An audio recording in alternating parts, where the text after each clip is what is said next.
Hyrox is the biggest part of my life right now. I really invest everything to be here. This year the standard is so high. It always comes down to how bad you want it. It doesn't really even entail the race itself. I want to get to the start line and be on the start line knowing I've done everything I can to win.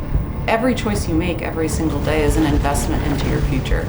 Well, that's what we've been training for the whole year. It means everything, and to be honest with you, it's actually becoming personal with me at this stage. So it's not just sport, it's actually personal.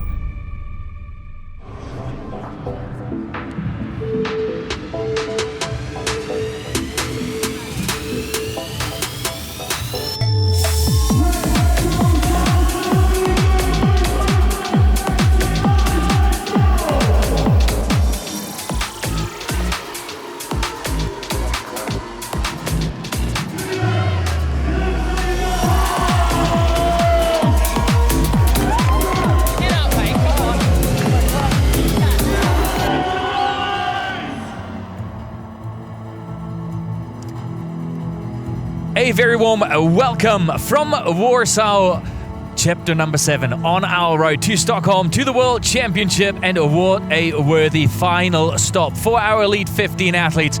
We're moments away from the race start. My name is Till Schenk, on my side as always with all the data, all the insights, all the information. Greg Williams from The Rocks Life. These incredible women we're seeing here just before the start, they are the best in the world in this sport. They brought it all the way to Warsaw. They put it all on the line. In the front, we're seeing Joanna Wittrich in the middle there, just warming up. She's taken 3 majors. She could take the sweep, the Grand Slam, as the first athlete in history to win all majors in one season. But look at the competition. Lauren Weeks, Sinead Bent, who is on the up. Linda Meyer, the reigning world champion. We are getting ready, ladies and gentlemen. Buckle in as soon as the red lights go off. Here you go. We start the lights. When they go off, the race is on. This is chapter number 7 on the way to Stockholm. The race is on for our Elite 15 women. This is the final chance. This is where it matters. This is where you want to show your best. And one of the best in the world, if not the best in the world. Dare we call her the GOAT in the sport so far. Lauren Weeks taking charge of the race early in fashion that we know. It's been a whirlwind this second half of the season so far. Lauren Weeks, so this is different to the last race. We've seen Joanna was able to stay with her on the run. Now Lauren Weeks is going old school. It's old Lauren Weeks fashion. She opened up the gap early on that first run, and there she goes with Joanna Wittrich. But Joanna Wittrich said in an interview with us before the race, she's got a couple of tricks up her sleeve as well. She's going to try a couple of things there, but she's always worked on her weaknesses. So let's see how the race unfolds here. If there's one thing we can say for certain about Lauren Weeks and Joanna Wittrich in this season is every time we thought we exposed a weakness, it was gone the next time. Alyssa McElhenney, your pick for a second on the podium. What a debut. Second fastest pro debut in history in Las Vegas a couple of months ago. This is going to be a wild, wild race. And I think Alyssa has actually started that first run super conservatively. She probably is the strongest pure runner in this race. I think she's got a 2:34 marathon to her name. She qualified for the US Olympic trials a few years back, and she came in 5th there. So I do think she's started super conservatively. She is one of the slower on the ski. Like her averages on the ski are some of the slower in the race, along with Lucy Proctor. But she's holding her own here, and she's doing okay. She's not going to come out in first spot by any means, but I think that first run she really preserved her energy. Lauren Weeks back into the rock zone, straight into station number 2.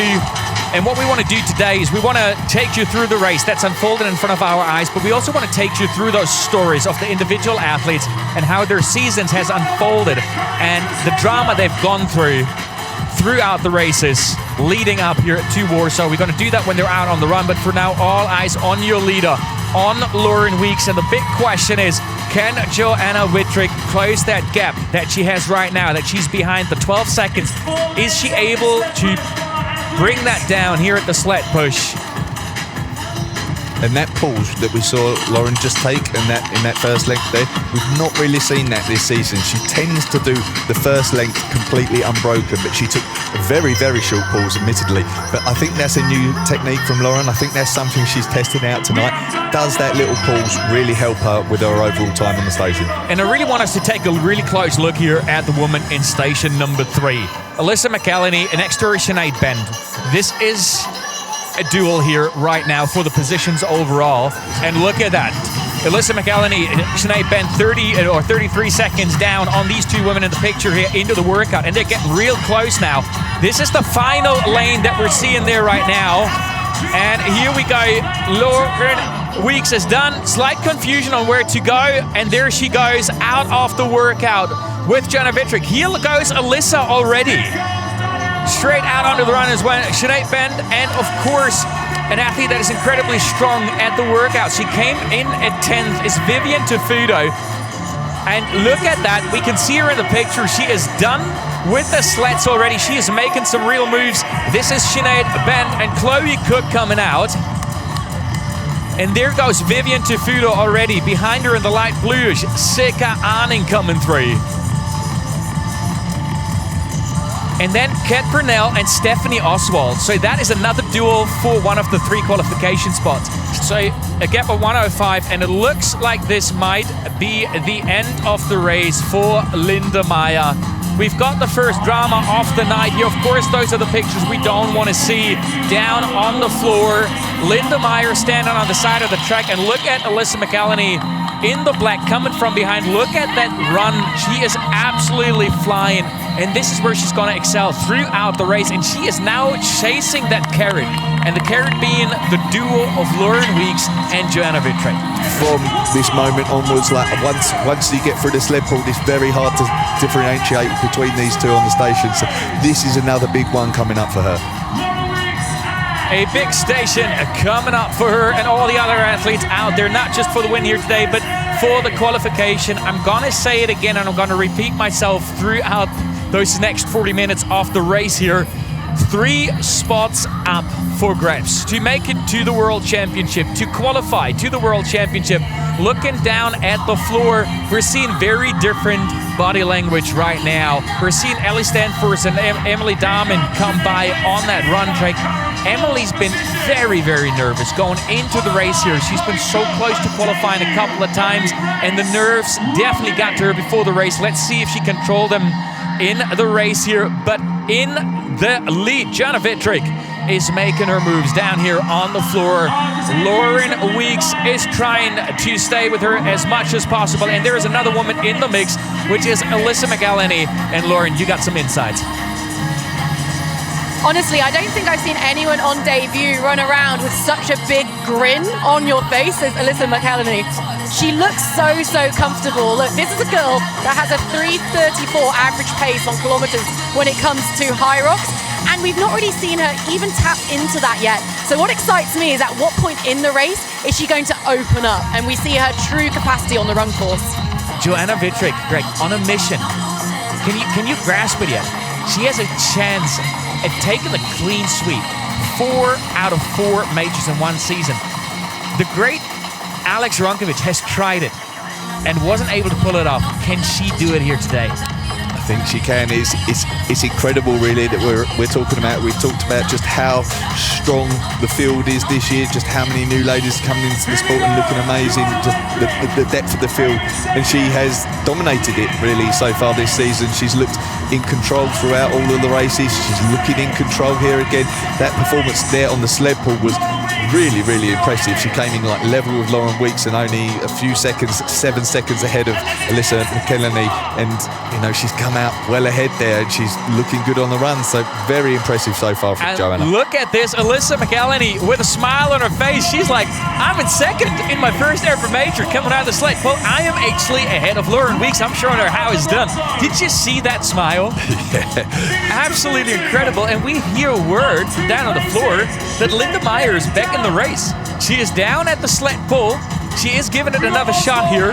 So we don't know yet what the story was, but Linda Meyer, the reigning world champion, is back in the race.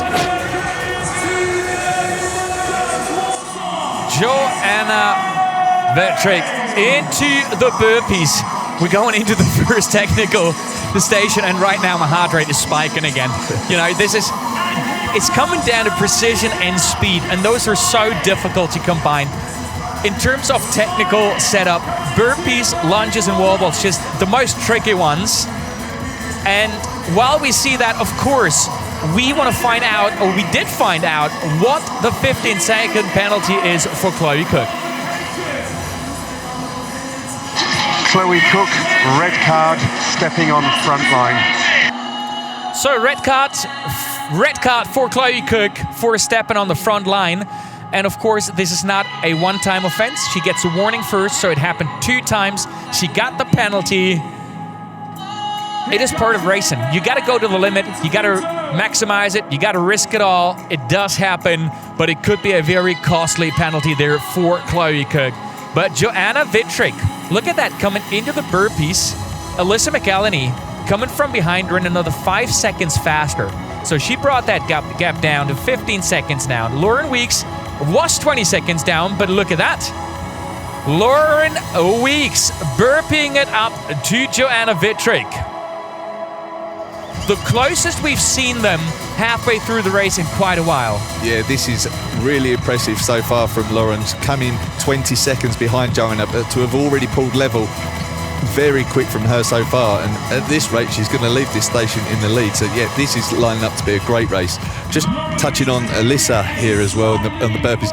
This can be a station where some of these newer athletes get tripped up a little bit. There is obviously a technique involved. We've seen penalties in particular, I'm thinking of Saskia Millard and Holly Archer in London in the doubles, where they get penalties on some of these more technical stations where these newer athletes have less experience in it. So she's clean so far in terms of that side of things, but it can be an area where some of these athletes start to lose time.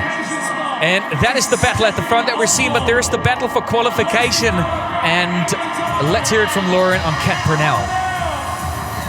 And Alyssa McElhenney, the debutante, she is losing a little bit of time here at the burpees. Lauren Weeks made her move. She was first out of the workout halfway through the race here, a couple of seconds ahead of Joanna Vettrick. And now goes Alyssa McElhenney as well, still in a very strong third. And look at Sinead Bent. She is still fighting, without a doubt, for that podium spot. But Lena Putters is coming from behind. She allowed herself a slow start into the race, and she is now making her move. Sinead Bent is coming out. 1,000 meters for athletes. Let's go! This is the duel on hand right now. Here in Warsaw, chapter number 7 on the road to Stockholm. Lauren Weeks versus Joanna Vettrick. It is a bit a duel of the generations as well. It is. Lauren's been around the sport for a long, long time. 3-time world champion. She is one of the greatest, if not the greatest, that the sport has ever seen. And Joanna, relatively new, but made such an impression already. You're right. It is a battle like that, but it's great to see that this race that we've got unfolding tonight is closer than we've seen really racing between these two so far this season. We have seen a similar race. I'm thinking back to Glasgow when Lauren broke a world record, and Joanna has since taken that. But that race really spurred them both on to super impressive performances that night. Just going back to Lena Putters, like Lauren touched on, digging in after that sled push, it has been particularly impressive from her. And she finished 12th in Hamburg. She got a tough 3-minute penalty that day. Then came back and did 6th in Phoenix, booked her qualifying spot. Then a disappointing 9th for her really in London recently. So it has been an up and down season. So it's great to see that confidence from her. And I've got to say as well, the speeds came up there. She 157 per 500 that she was pulling on that row a few moments ago. That's really good for her. So she's obviously feeling pretty fresh at this stage. And it is what set her up to be first out of the station. She left the station already as we're looking at Alyssa McElhenney in the black jersey there. And a big smile and applause. Can't you just make it look a little harder, please? Alyssa, please, come on. And this is the way they headed into the Farmers Carry. This is the most exciting, the closest duel we've seen between the two of them at station number 6, all the way, I want to say, since Glasgow. Yeah, absolutely, especially at this stage of the race. We've not seen it this close between the two ladies really at the top of the women's field here. We've not seen it this close for a long time, and it's great to see. Oh, how deep can they dig? What can they do at the Farmers Carry here? The most exciting race at the lead we've seen between these two women the entire season. Station number 6, and there is barely space for 3 kettlebells between the two of them. 24 kilos on each side that they got to carry there. Going through that first lap. 2 laps for them to do at the Farmers Carry, and they got to dig real deep. This is also about the psychology right now. You want to be first out, because I mentioned Glasgow, Greg, as we got Alyssa McElhenney coming in now as well. Glasgow, we saw that duel all the way to the Farmers Carry, but then Joanna at the time was missing the speed at the lunges. But this is a year ago. We've seen how incredibly strong she's gotten at the Sandvik lunges, and she said before the race here she's gotten even stronger. This race might come down to the final wall vaults between the two of them. It absolutely could do. She's managed to pass Lauren here. She's been around 10 seconds faster on average on this station so far this year, and it looks like that could be playing out again tonight. But you're right, the lunges, there can be big swings, and the wall balls. It used to be the case that Lauren would, you guaranteed Lauren would go unbroken on the wall balls, and it wouldn't be possible to gain much time on her on that station. But so far this season it has been, and Joanna has had the edge, but there we go, we can see Here goes the Sinead Bend sprint, and here we go. The first drop, let's see how long it takes. Sacrificing those quads, there she goes, picks him up again. It is a 4th and a back, and ladies and gents, I want to turn your attention to the top left corner off the screen. On pace for world record is what we're hearing from Timon right now. The world record at 56.03. We are on a pace that for the first time in history, we might see a time under 56 minutes in the women's race. When the 56.03 was taken, or was set, we look at the time that was coming into the Farmers Carry. Right now, we're 40 seconds earlier into the Farmers Carry. And something to point out about the venue in Warsaw here, the way it is set up, the final run is about 150 meters shorter than the rest of the run. So we're looking at a 340 average pace on the runs roughly. You deduct about 1/5 of that. It is valuable seconds on the hunt for the world record. And I'm just going to say it. If Lauren Weeks and Joanna Wittrich push each other as hard as they do right now back on that run, with that slightly shorter last lap, if they preserved something for the wall balls, we might see a low 55 here today. Just a point to make on the screen, like you can see the Farmers Carry times there. That's 1:17 on the Farmer Carry from Emily Diamond. That is the queen of last-minute qualification. She did so at the last chance qualifier in Barcelona last year, and she's leaving it to the last second here. She's leaving it to the last third of the last chance to qualify for the World Championship. Emily Diamond making moves at the Farmers Carry to put herself into contention to take one of the spots here. It's fair to say, if everything goes right, Alyssa McElhenney, she's safe. They're not going to catch her anymore, but then it's that duel. Emily Diamond, Kat Burnell, Chloe Cook, there Ellie Stanfors, Stephanie Oswald. But we are into workout number 7 with, well, the woman to beat this season, Joanna Wittrich from Melbourne, Australia. She is more or less still a newbie to the sport. Let's not forget that.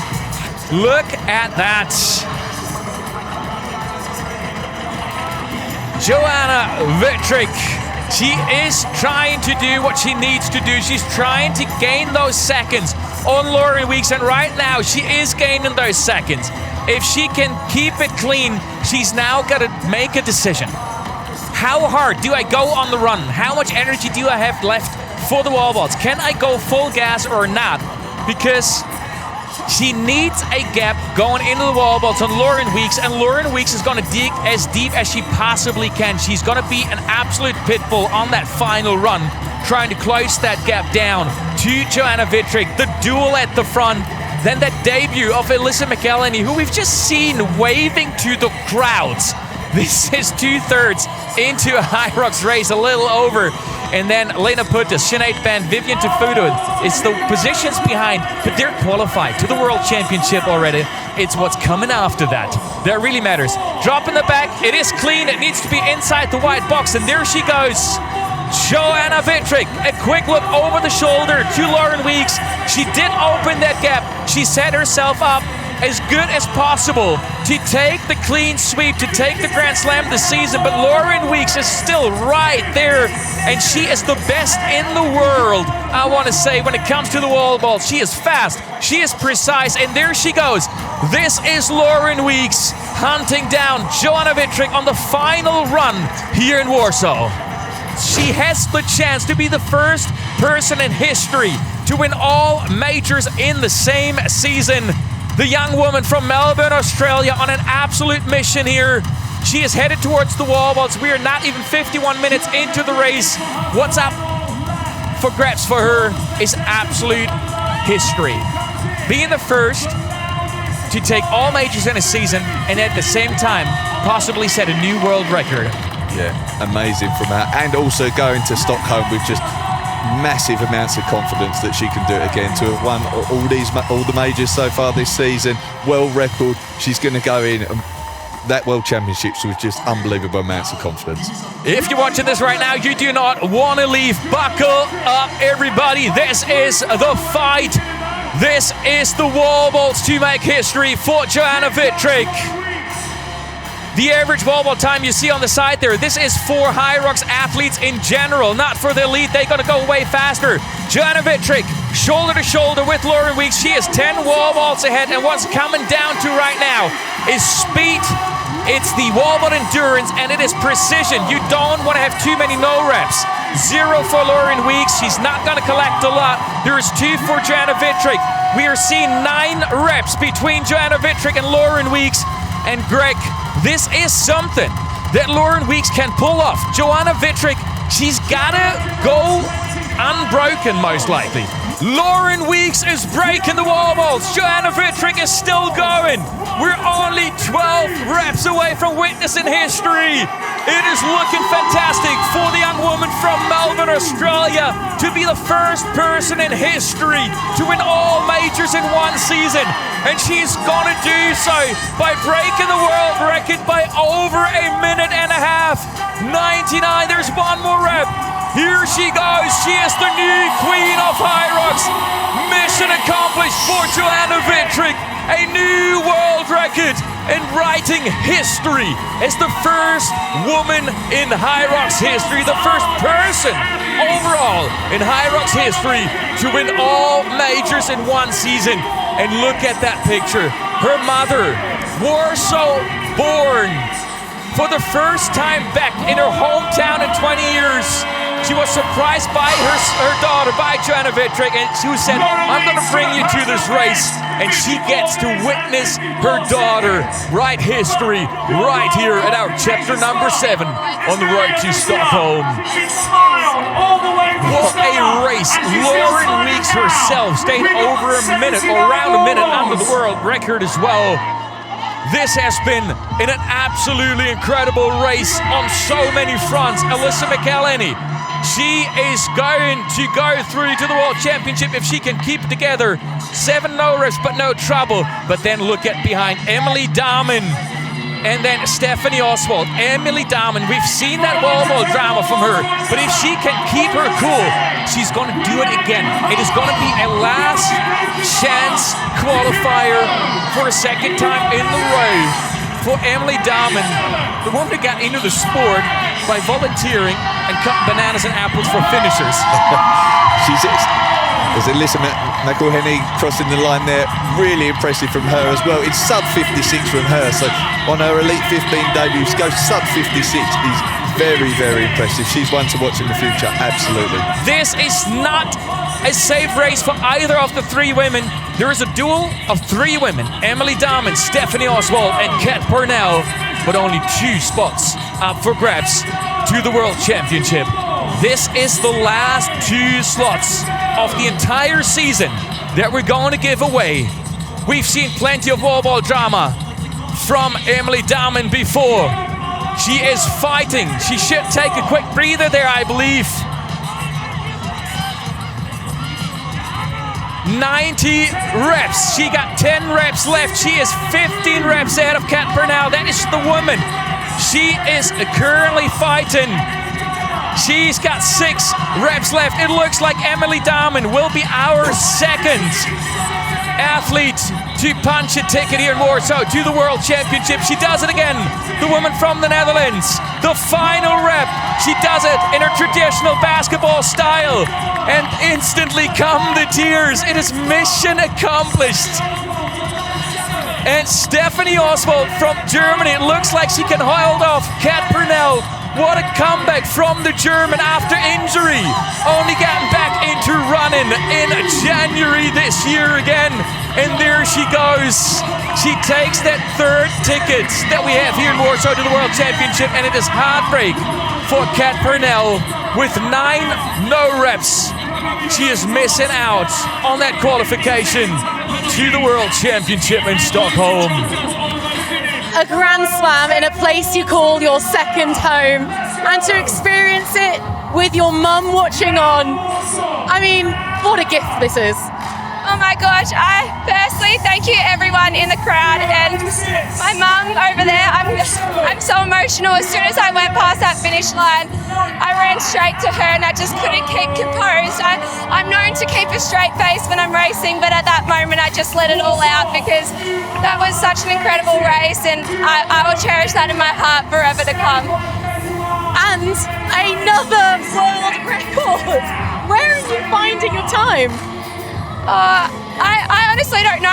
We got told midway through the race that we were ahead of pace and I didn't realise we were so far ahead and I just honestly cannot, I'm speechless. Like I actually have no words for that. Everyone's getting faster and faster. To pull a 54 on a course like that was something I thought I'd never thought I'd achieve. So I'm pretty proud of myself. Alyssa, you went on a journey to make it to the start line tonight, and on debut you come away with a ticket to the World Championships. They don't even write stories like that. How does it feel? I'm so happy. Like the crowd was incredible, the venue was incredible. To have the support of everybody at home was just like, I know people are watching. That was what made this experience like just way over the top. Yeah. How much did you enjoy yourself out there? I don't think I looked at you once and you didn't have a massive smile on your face. Again, I feel like talking to my coach before this, we talked about just trying to like soak in the moment and the fact that we're here and no matter what happens, like this is such a gift. I tried to take time during most of the stations to like look around, like look at the crowd, make eye contact. I think that just makes the pain not as important. It was such a joy. Emily, after some absolutely agonizingly close misses, you finally booked your ticket. Can you sum up the journey you've been on? I can finally live my life again. I've had like stress for a year literally, and I can finally just, I don't know, I cannot describe how happy I am. I see myself in the camera now, I look disgusting. But I want to say hi to my family and my friends. I love you all. But let's take a look at the tableau here. The queue in grey, that is the women that were qualified going into the race here. The yellow queue, that is the women that have qualified here. Emily Dahmen, Stephanie Oswald, and Alyssa McElhenney in incredible fashion punching the ticket here in Warsaw. Kat Purnell just missing out again here in Warsaw. And this is the top, or the 15 women going to the World Championship in Stockholm. This is the 15 women still standing after an entire season of Hyrox racing, with the biggest race still waiting for us on the 3rd weekend of June.